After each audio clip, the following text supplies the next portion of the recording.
This comment reads, did you restart your Pokemon project? Hi, my name is Elle. I'm a cross-stitch artist and designer here on TikTok, and I am in the middle of a Pokemon project where I cross-stitch all of the original 150 Pokemon. I know I've talked about this on some lives before, but I don't know that I've ever made a video about it, so thank you so much for the question. The TLDR version of the answer is yes. The longer version, I can go into why that is. So basically about 20 years ago, I came across patterns for some Pokemon cross-stitch pieces. The artist who made them had put them all up on the internet, and they were up there for a very long time, and those were the patterns that I was using to stitch from. However, about 4 years ago or so, they were all taken down off the internet, like scrubbed. They were completely taken down, so unless people had already had them pre-downloaded or things like that, you couldn't find them anymore, which meant I no longer had access to them. At the time, I had stitched about half of the Pokemon, so I had only made it to about the 50% mark of the first 150. At that point, I had to make a decision of what am I going to do now that I don't have access to these patterns that I've been using? Do I want to find another artist and do the rest of them in another artist's style? Do I want to start over fresh with a new artist? Or do I want to make my own patterns? So 20 years ago when I started stitching these guys, I was still in high school. I didn't have access to a laptop or a computer where I could design my own patterns. I just didn't have those skill sets. But a few years ago, when all of the patterns were taken down, I had grown a lot as an artist in my own right, and I realized that making my own patterns might be a really fun challenge, and also it could expand my skill set in a new and fun way. So that is actually what I decided to do, was to try my hand at making my own patterns. One of the first patterns that I ever designed was actually for Abra. Now, I had already stitched Abra with the original artist's pattern.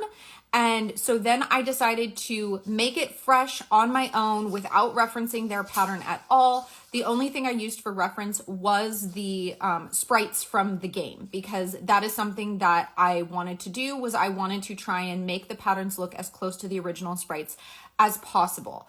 So I'm going to show you a side-by-side of the original artist's version of Abra and then my version of Abra, and that way you can kind of see. So this is the original artist's version of Abra that I stitched many years ago, and here is my version of Abra that I stitched just a couple of years ago. So as you can see, they are very, very similar. On this side of mine, there is actually more of an outline than on the original artist's. And the colors are somewhat different. Some of the colors look pretty similar, but there are some changes in here as well. I'm not scared to do color blending. None of the original colors had any color blending in them. So I was trying to, again, match those sprites as closely as possible.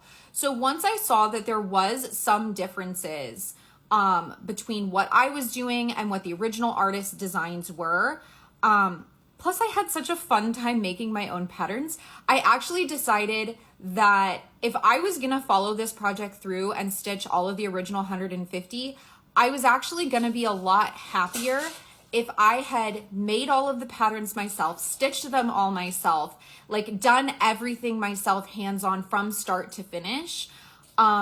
So yeah, I did end up restarting my project. So what you see on the wall behind me right now is actually a mix of some of the original pieces from the original artist and some of mine. I only officially restarted this with stitching my own first pieces about 3 years ago. So I am still very much in the process of replacing the pieces on the wall that were stitched with those original patterns. So that is something that is ongoing. So sometimes you will see me stitch a piece that's already on the wall behind me, and that is why I am doing it. But what that means is that when I have pieces that I'm not going to be hanging up anymore, I am trying currently to figure out what I'm going to be doing with these. And one of the ideas that I have is we are helping support Tasnim's family in Gaza.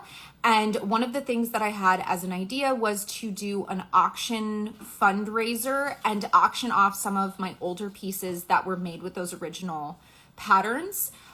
Because I'm not going to need them anymore. They're not going to be hanging on my wall forever. And so that was my idea. So if anyone knows how to do that or how to set up some sort of auction where it's going to charity or going to something like that, please let me know, because I would love some help or some direction in how to do that.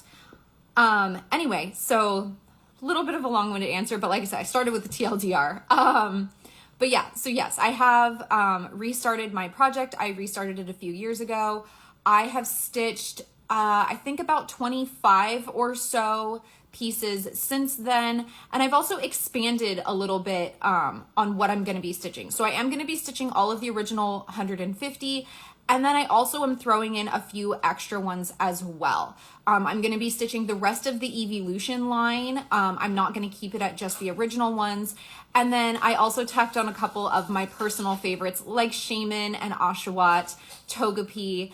And I'm also doing all of the seasonal Deerling because I think they're super cute, and I'm going to swap them out seasonally in the little hoop here behind me. It's almost time to switch over from spring Deerling to summer Deerling. But anyway, I hope that helps. Thank you so much for your question. If you have any other questions or comments, you can always feel free to drop them there and I will make a video response.